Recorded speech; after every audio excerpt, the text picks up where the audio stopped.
BNP এবং অঙ্গসগরের পক্ষ থেকে হাজার ধন্যবাদ। ধন্যবাদ দিবেন না আমার নেতাকে আপনারা? এই যে আমাকে নমিনেশন যে আবার পাঠিয়েছেন, আপনারা খুশি না?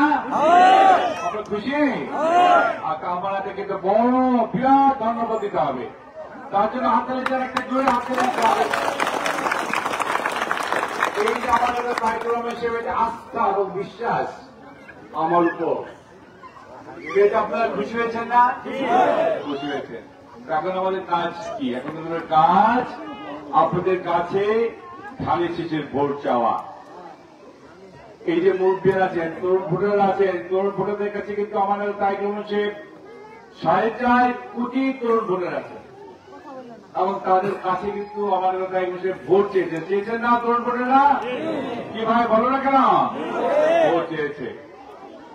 সুতরাং আজকে কিন্তু আমার কাজ আমার নেতা দিয়েছেন বিশ্বাস করে যে স্বপন ফকিরকে এই 25টা বছর যে শ্রম ঘাম দিয়েছে এবং এলাকার যে উন্নয়ন করেছে তাকে এই নমিনেশন দেওয়া উচিত। এটা মনে তো দিয়েছেন নাকি? এই যে বিশ্বাস আস্থা আছে বলেই আজকে আমাকে উনি নমিনেশনে পাঠিয়েছেন।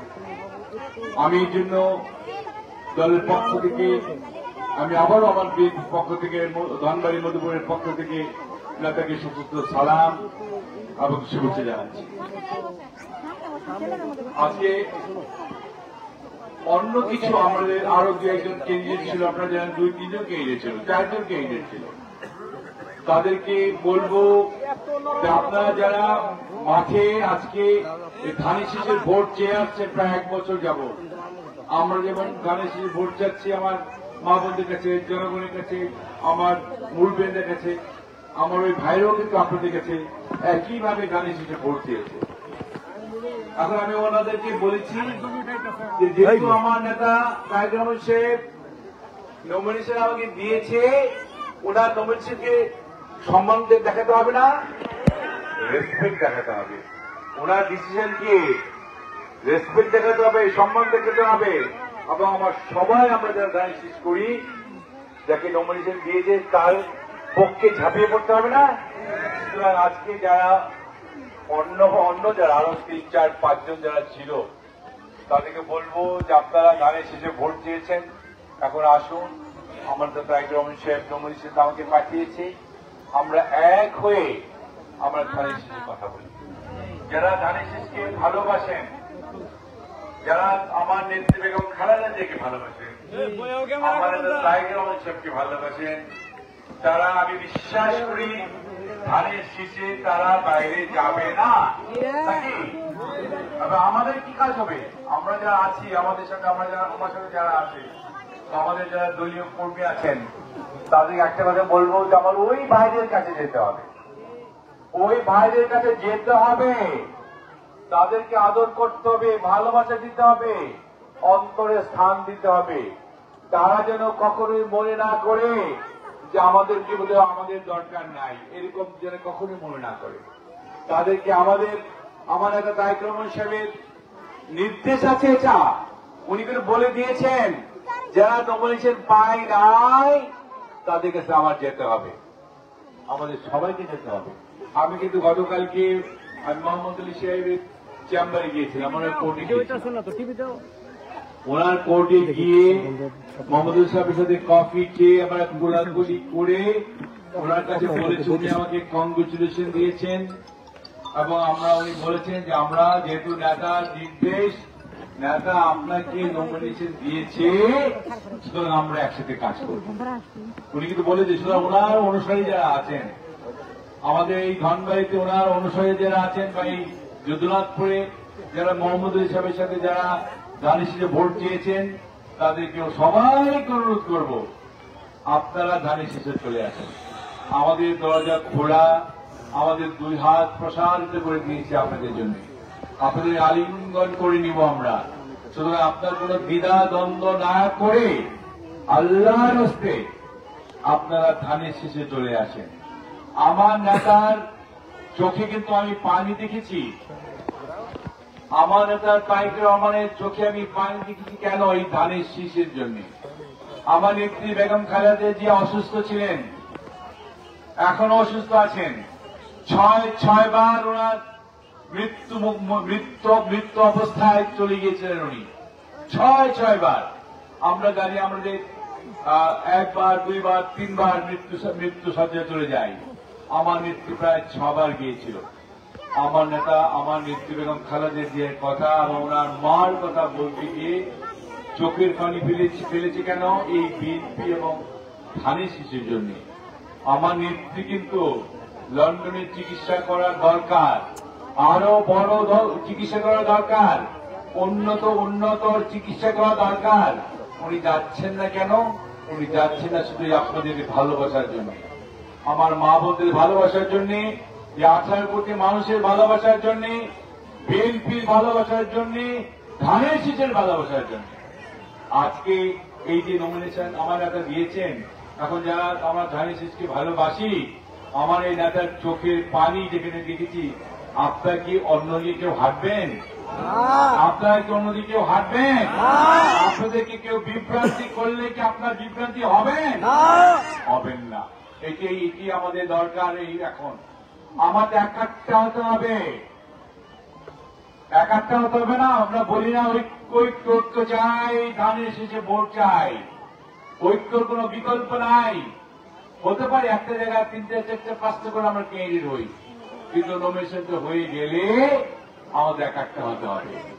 জামাতকে আপনারা ক্ষমতায় দেখতে চান? জামাত কি কোনদিনই, এই 54 বছর বয়স হয়েছে বাংলাদেশে, তারা কি কখনো ক্ষমতায় এসেছিল? তারা কি বাংলাদেশ গিয়েছিল? 71-এর কথা হয়তো আমার এই মা বোনদের কথা মনে নাই। যারা আমাদের মতো একটু বয়স্ক, যারা আমাদের ওই সময়ে 18-19 বছর বয়স ছিল, আমরা জানি জামাত কি করেছে। 71 সালের কথা যদি আপনারা মনে করেন, নতুন প্রজন্মকে বলবো যে তোমরা দয়া করে ইন্টারনেটে গিয়ে 71 সালে জামাতের ভূমিকা তোমাকে দেখতে হবে। যারা এই দেশ চাই নাই, তাদেরকে ভোট দেবেন কি মামনরা? আপনাদের কাছে নাকি আবার এই 4-5 জন মহিলারা গিয়া কি ওই ইয়ে দেয়, সার্টিফিকেট, বেস্ট টিকিট নিয়ে গিয়ে আপনার বেস্ট টিকিট পাইছেন? পান নাই এখনো? আমি তো শুনি ওনারা যায়, দল বাজে নাকি যায়, আপনার তালিম দেয়, তালিম দিয়ে নাকি আমরা টিকিট ধরাই দেয় যে বেস্ট সার্টিফিকেট। পাননি তো লেখানো না, এর মধ্যে যায় না। নাউজুবিল্লাহ। আমরা নামাজ পড়ি 5 ওয়াক্ত, রোজা রাখি, ভালো কাজ করি। আল্লাহ তাআলা কি বলেছেন? সবচেয়ে অপছন্দ করেন আল্লাহ তাআলা তাকে যারা শিরিক করে, তাই না? সবচেয়ে বড় পাপ আল্লাহ তাআলা পছন্দ করেন। এখন এরা যদি আপনাদেরকে বলে যে আমরা বেস্ট সার্টিফিকেট দিব, এটা শিরিক করে না? তোমরা কারা বাবা? তোমরা একটা রাজনৈতিক দল, ইসলামিক রাজনীতি, ইসলামিক তো নাই। তোমরা যদি বলো যে বেস্ট সার্টিফিকেট দিবা, এটা বলতে পারে ইসলামিক দল? বলতে পারে? বলতে পারে না। তো এই যে বিভ্রান্তি ঘটাচ্ছে, আমি শুনতেছি সারা মধুপুর ধানবাড়িতে বিভ্রান্তি নিয়ে তারা ভিতরে লোকজন যাচ্ছে। আমার মা বোনদের, বিশেষ করে মা বোনদের তো সোজা সরল কোমলমতী মহিলারা, আমাদের মা বোনরা কোমলমতী মহিলারা তাদেরকে বুঝিয়ে সে বিভ্রান্তি করার চেষ্টা করছেন। আপনারা গেলে দয়া করে 1 কাপ চা খাওয়াই বিদায় করে দিন, তোমাদের এই গল্প শুনতে চাই না। খারাপ ব্যবহার করবেন না। 1 কাপ চা খাওয়াবেন, মুড়ি খাওয়াবেন, চিরা খাওয়াবেন, আপনি বলে দিবেন ধানের শেষে ভোটটা দিন। এই কাজ করতে হবে। সুতরাং আপনারা দয়া করে বিভ্রান্ত হবে না, কারণ জামাত সম্বন্ধে আমাদের কিন্তু আরো অনেক কথা আছে। 71 সালে তারা কি করেছে এগুলো যদি আমরা বলতে চাই, যখন আমরা বলা শুরু করব আপনাদের চোখে পানি আসবে। এই যে আমাদের মা বোনরা, আপনারা তো জানেন না, আপনাদের দাদি, আপনাদের মা ওই 71 সালে কিভাবে পালিয়ে থাকতো এই রাজাকার থেকে, হাত থেকে বাঁচার জন্য। এই কাহিনী কিন্তু দাদিরা বলে না? দাদিরা বলে? দাদিরা জিজ্ঞেস করেন, ও দাদি 71 সালে কই পালায় আসলে তুমি?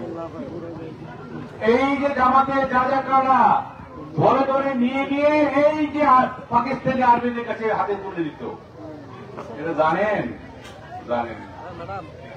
সাংঘাতিক সাংঘাতিক এটা ইতিহাস। এটি ইতিহাস আমার নেতাদেরকে বলবো যে আপনাদের বলতে হবে। এখন নমিনেশন আমার হয়ে গেছে, নেতা নমিনেশন দিয়েছে। এখন আমরা এখানে দুজন আছি, একটা জামাত আর একটা ধানের শীষ বিএনপি। সুতরাং আমাদের বলতে হবে, বিভ্রান্তি হওয়া যাবে না। এই মধুপুরে ধনবাড়িতে স্বপন ফকির 25 বছর কাজ করলো, আমি এখানে উপজেলা করে দিলাম, তো আপনারা অন্যদিকে যাবেন কেন? দাবি বেশি না আমার দাবি বেশি? আমার ইস্যু করবেন না আপনারা? কেন করবেন না বলে? আমি তো জোর করে ধরবো আপনাদেরকে। এখন এত বড় একটা কাজ করে দিচ্ছি, হ্যাঁ কিছু যায়নি 25 বছরের কোথাও, এত বড় কাজ করে দেওয়ার পরে কেন আমাদের ভোট দেবেন না? এক সময় তো 2006 সালের আগে তো মতো করে কষ্ট করে যাইতেন, যে রাস্তা ছিল আমি যদি 2001 সালে আসি রাস্তা দেখছি না, রাস্তা দেখছি কি অবস্থা, রাস্তা বানাই দিয়েছিলাম আমি। হ্যাঁ অনেকে বলতো কি জানেন, মা বোনদের কথা বলতো, আপনার কিছু মনে করেন না যে প্রেগনেন্ট মহিলা ওই রাস্তায় গেলে বাচ্চা রাস্তায় হইতো, বলতো না গেলি এইসব কথা বলতো, রাস্তা করে দিয়েছিলাম। এই যে আপনাদের উপজেলা কি উপকার পেয়েছেন আপনারা? একটু চোখ চিন্তা করেন যে এই আমার নেত্রী বেগম খালেদা যে এত বড় যে কাজ করে দিয়েছে, 100 বছরের চাহিদা ছিল, নব সাহেবরা চেষ্টা করেছে, ওনারা পায় নাই। আমার নেত্রীকে দিয়ে বেগম খালেদা জিকে দিয়ে আপনাদের এই উপজেলা করে দিয়েছে। এত বড় কাজের যদি আপনার পুরস্কার না দেন, তা আমরা রাজনীতি করি তাহলে উৎসাহিত হবো না। আমরা উৎসাহিত হবো না যদি দেখি যে আরে বাবা এত বড় কাজ করে দেওয়ার পরে যদি ভোট না পাই, তাহলে সেই জনগণের জন্য, মানুষের জন্য, এলাকার জন্য কাজ করে দিলে লাভ কি? আরো তো স্বপ্ন দেখছি আমি, ধনবাড়িকে কিভাবে শিল্পায়ন করা যায়, আমি স্বপ্ন দেখছি কিভাবে গ্যাস আনা যায়, আমি স্বপ্ন দেখছি কিভাবে এখানে জাপানিজ ভাষা, এখানে কোরিয়ান ভাষা স্কুল খোলা যায়। এই যে আমাকে কদিন আগেও 1 লক্ষ নাকি জাপানি নাকি আমাদের ফেলে দিবে, জাপানিজ ভাষা যদি আপনাদের শিখাতে দিবে ছেলে মেয়েদেরকে, জাপানে কিন্তু গেলে অনেক লাভ হবে। সৌদি মালয়েশিয়া যে বেতন দেয় তার চেয়ে কয়েক গুণ বেতন পাবে তারা মালয়েশিয়া থেকে জাপানে গেলে। এই যে চিন্তাধারা, রাস্তাঘাট করতে হবে, আরো ব্রিজ কালঘাট করতে হবে, আরো মসজিদের করতে হবে। এই যে আমার হিন্দু মা বোনরা আছে এখানে, হিন্দু মা বোনরা নমস্কার, আপনারা আছেন না? হিন্দু মা বোনের কোথায়? আমার হিন্দু মা বোনরা আছেন, আপনাদের সবাইকে নমস্কার। আপনাদের এখানে একটা মন্দির নাই, আমাদের হিন্দু সম্প্রদায়ের একটা মন্দির নাই। আমি বলেছি সেদিন পূজায়, এখানে যে পূজা হলো, এইটা আমি পূজায় আসছিলাম, আমি বলেছি আগামীতে ক্ষমতায় আসলে আমি এই মধুপুরে একটা হিন্দুদের জন্য মন্দির করে দেব, ধনবাড়িতে মন্দির করে দেব। আমার কিন্তু অনেক স্বপ্ন আছে। ধন্যবাদ, ধন্যবাদ দিদি, মাসিমা, পিসিমা, আপনাদের ধন্যবাদ। আপনারা দিদিরা তো আমাদের ভোট দেবেন না, দেবেন কি মাসিমারা? দেবেন না। সুতরাং আমি মনে করি হিন্দু সম্প্রদায়ের সনাতনী ভাইদের, বোনদের, দিদিমা, মাসিমাদের ভোট তো আমাদের ভোট ব্যাংক। এখন নাকি আমরা বলতে পারি না আমাদের ভোট ব্যাংক? আমরা তো এবার বলতে পারি, এবার বলতে পারি। সুতরাং আমি আর বেশি কথা বাড়াবো না। আমি শুধু একটা কথা বলতে চাই, আমার নেতা তারেক রহমান সাহেবের 31 দফা যিনি দিয়েছেন, রাষ্ট্র কাঠামো মেরামত, এই যে উনি 31 দফা দিয়েছেন, 31 দফার মধ্যে কিন্তু যে মা বোনের জন্য এই যে বলেন না যে ওই ইয়ের একটা ফ্যামিলি কার্ড, পারিবারিক কার্ড দেওয়া হবে, একটা স্বাস্থ্য কার্ড দেওয়া হবে। এই পারিবারিক কার্ডটা আমাদের যে মা বোনদেরকে সংসারে যাতে তাদের আধিপত্য থাকে, যাতে আধিপত্য থাকে, ওই 4 জনের জন্য একটা কার্ড দিবে। ওই কার্ডটা যখন দিবে, ওই কার্ড দেখিয়ে আপনি সরকার থেকে ভাতা পাবেন, এবং ওই ভাতা দেওয়া হবে কোনো মা, কোনো বোনকে। এই যে নারীদের জন্য কি করছে আমার নেতা, আমার নারীদের জন্য, আমার মা বোনদের জন্য তাদের ক্ষমতায়ন করা হচ্ছে সংসারে, নারীদের ক্ষমতায়ন করা হচ্ছে সংসারে। এই যে আমার নেতার চিন্তা ভাবনা, এগুলো যদি বাস্তবায়ন করতে চাই, তাহলে আমার ধানের ভোট দিতে হবে না ভাই? মা না ধানের ভোট দিতে হবে না? আমার তরুণ ভাইদের জন্য বলবো যে তোমরা তো 17 বছর কোনো ভোট দিতে পারো নাই, 17টা বছর তোমরা ভোট দিতে পারো নাই। আমাদের তো তারেক রহমান সাহেব কিন্তু তোমাদের কাছে ভোট পেয়েছে, যেহেতু আমাদের দিয়ে শুরু করো ভাই, আমাদের দিয়ে শুরু করো। এক জায়গায় তো ধরো ভোট দিতে পারো নাই, যারা অনেকেই যারা এক জায়গায় ভোট দিয়েছেন একদিন তাদেরকে বদলায় একটু আমাদের দিকে আসেন। আমরা তো প্রমাণিত, আমরা পরীক্ষিত লোক। বিএনপি একটা পরীক্ষিত দল, আমি একটা শপথভোগীর পরীক্ষিত নেতা। আমার নেতা তাই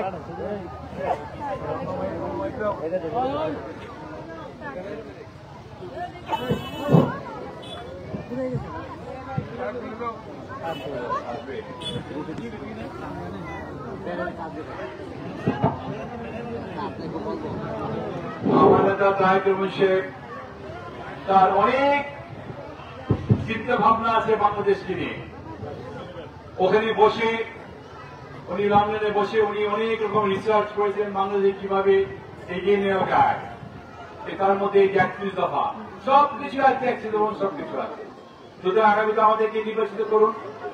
এই ধনবাড়িকে আরো উন্নয়নের দিকে নিতে হবে, বিদ্যুৎকে আরো বেশি বেশি বিদ্যুৎ রাখতে হবে। যত উন্নয়ন হবে ধনবাড়ি তত মানুষ শিল্পায়ন হবে। আপনার আমার আপনার ছেলের চাকরি হবে, আমার ভাইয়ের চাকরি হবে। আপনি কি চান না? ধনবাড়িতে দেখেন এখন এই যে হসপিটাল থেকে শুরু করে আপনার 27টা সরকারি অফিস আছে, এতগুলি অফিস, কত সুবিধা পাচ্ছেন আপনারা।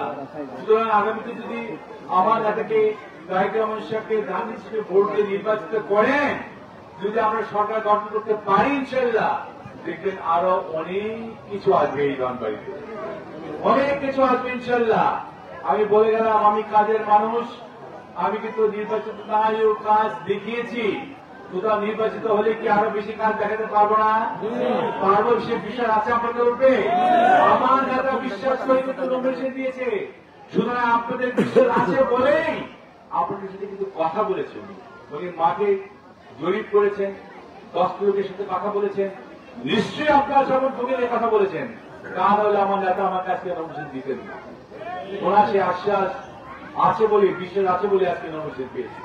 তো আমি এক কথা বলাবো না, আমি শুধু আমার একটা কথাই বলবো, আপনারা বিভ্রান্তি হয়েন না দরকার আল্লাহর হস্তে। আমাকে নমিনেশন দিয়েছে ওই যে প্রাথমিক শব্দ যেটা বলা হয়, এই প্রাথমিক শব্দটা বলা হয় এই জন্যই যে আপনারা যে পর্যন্ত সিইসি শিডিউল ডিক্লেয়ারটা না করবে তার আগে ওনারা ওই কথাটা চূড়ান্ত সেই চূড়ান্ত ভাবে ওরা বলতে পারে না। আজকে 237 জনকে প্রাথমিক দিয়ে সবাই তো প্রাথমিক, সবাই আমরা প্রাথমিক মানে যেহেতু প্রবলেম আছে সরকারি ভাবে এটা বলতে পারে না, কারণ ওই শিডিউল যখন ঘোষণা করবে এরা এদেরকেই তখন চূড়ান্ত ভাবে ঘোষণা দিয়ে দিবে। এখন যে প্রাথমিক ঘোষণা দিয়েছে এটাই চূড়ান্ত। কিন্তু এটা মানে আমাদের জামাতের কিন্তু একই অবস্থা। আজকে আমাদের মমতাজ ভাই, আমাদের অধ্যক্ষ সাহেব, উনি আজকে যে নমিনেশন পাইছেন বলেন, উনি কিন্তু এই পাশে আমাদের মধ্যে কিন্তু প্রাথমিকভাবে ওনাকে দেওয়া হয়েছে। কারণ কোন দল এখন চূড়ান্ত কথাটা ব্যবহার করতে পারে না। এটা নিয়ে কোনো বিভ্রান্তি করেন না, এটা নিয়ে কিন্তু অনেকে বিভ্রান্তি করার চেষ্টা করতে পারে, কিন্তু আপনাদেরকে এই বিভ্রান্তিতে আর করেন না আপনার আল্লাহর হস্তে। আপনারা যদি ধানিশকে ভালোবাসেন, আপনারা যদি আমার নেত্রী বেগম খালেদাকে ভালোবাসেন, আপনারা যদি আমার নেতা তারেক রহমানকে ভালোবাসেন, সবাইকে আমি এই ধানিশিকের ছায়াতলে আমন্ত্রণ জানাচ্ছি। আপনারা আজকের পর থেকেই ধানিশির জন্য সবাই আপনারা আমার জনগণের কাছে, মা বোনের কাছে ভোট চেয়ে আগামীতে আমাকে এমপি বানিয়ে আপনাদের সেবা করার সুযোগ করে দিবেন, সে আশ্বাস এবং প্রত্যাশা রেখে আমি আর কথা না বাড়ে আবারও আমরা তার তারেক রহমান সাহেবকে ধন্যবাদ দিচ্ছি। এবং আপনারা আমার সামনে মা বোনরা আছে, আমার নেত্রী বেগম খালেদা জিয়ার জন্য আপনারা দয়া করে দোয়া করবেন। নেত্রী আপনারা জানেন আমার মা বোনরা বেশি করে নেত্রী আপনারা ভালোবাসেন না, আমার নেত্রী কিন্তু আপনারা অনেক ভালোবাসেন দেশের যে মা বোনরা। আমার নেত্রীর জন্য আপনারা দোয়া করবেন এবং আমার একটা পরিবারের জন্য দোয়া করবেন। আর কথা না বাড়িয়ে আমারও সবার কাছে ধানের শেষে ভোট চেয়ে আমাকে নির্বাচিত করে আপনার কাম আমাকে আপনারা আমাদের সভা করার সুযোগ করে দেবেন, সেই প্রত্যাশা রেখে আমি এরকম আমার কথা শেষ করছি। বাংলাদেশ জিন্দাবাদ, বেগম খালেদা জিন্দাবাদ, আমার নেতা তারেক রহমান শেখ জিন্দাবাদ। সবাইকে ধন্যবাদ। আসসালামু আলাইকুম। আপনারা সকলেই সুশৃঙ্খল ভাবে ধৈর্য ধরে যার যার আসনে বসে থাকেন। আমাদের তবারক এখনই বিতরণ করা হবে। আপনারা কেউ হই হুল্লা না করে যার যার আসনে বসে থাকেন। আমি ভলান্টিয়ারদের দৃষ্টি আকর্ষণ করছি, আপনারা প্রথমে কাপড়ের ডিস্ট্রিবিউশন করবেন। আপনারা যে যেখানে রয়েছেন সেখানে বসে থাকবেন। রাস্তার মধ্যে থেকে সকলকে সরে দেওয়ার জন্য আহ্বান রাখছি। আপনারা যে যেখানে রয়েছেন সেখানেই বসে থাকেন, আপনাদের সকলের সামনে তদারক পৌঁছে যাবে। আমি ভলান্টিয়ারদের দৃষ্টি আকর্ষণ করছি, আপনারা তাড়াতাড়ি অনতি বিলম্বে মহিলাদের বিতরণ শুরু করেন। মহিলাদের বিতরণ শুরু করেন। আমাদের পর্যাপ্ত তদারক হয়েছে, আপনার সুশৃঙ্খল ভাবে বসে থাকেন, ধৈর্য ধরেন। ইনশাল্লাহ আপনার আমাদের যে আয়োজন হয়েছে সকলকে আমরা ডিস্ট্রিবিউশন করতে পারবো ইনশাল্লাহ। ভলান্টিয়ারদের দৃষ্টি আকর্ষণ, তোমরা তাড়াতাড়ি তদারক বিতরণ কাজে ভলান্টিয়ার ভাইরা তোমরা খুব দ্রুত বেগে সুশৃঙ্খল ভাবে তদারক বিতরণ শুরু করার। প্রথমে মহিলাদের, ব্রাহ্মণদের দেওয়া শেষ হলে পুরুষদের দিকে। সকলকেই যার যার আসনে বসে থাকার জন্য আহ্বান জানাচ্ছি। আমি পুরুষ মহিলা সকলকে যার যার আসনে বসে থাকার জন্য আহ্বান জানাচ্ছি। আপনাদের স্ব জায়গা তদারক করতে হবে ইনশাল্লাহ। ধন্যবাদ। আর শুরু করে দাও না মহেন্দ্র ভাইরা, তোমার বিতরণ শুরু করে দাও। তোমার বিতরণ শুরু করে দাও। মহিলাদের প্রথমে আরম্ভ করো, প্রথমে মহিলাদের আরম্ভ করো এবং পুরুষদের আপনি অপেক্ষা করেন, মহিলাদের আপনাদের দেওয়া হবে। সুস্থভাবে সুশৃঙ্খল ভাবে তোমার বিতরণ করার জন্য আহ্বান রাখছি। ধন্যবাদ। আপনারা মা বোন এবং পুরুষ পক্ষ আপনারা সকলেই স্ব আসনে বসে থাকেন। আমাদের তদারক আপনাদের স্থানে পৌঁছে যাবে।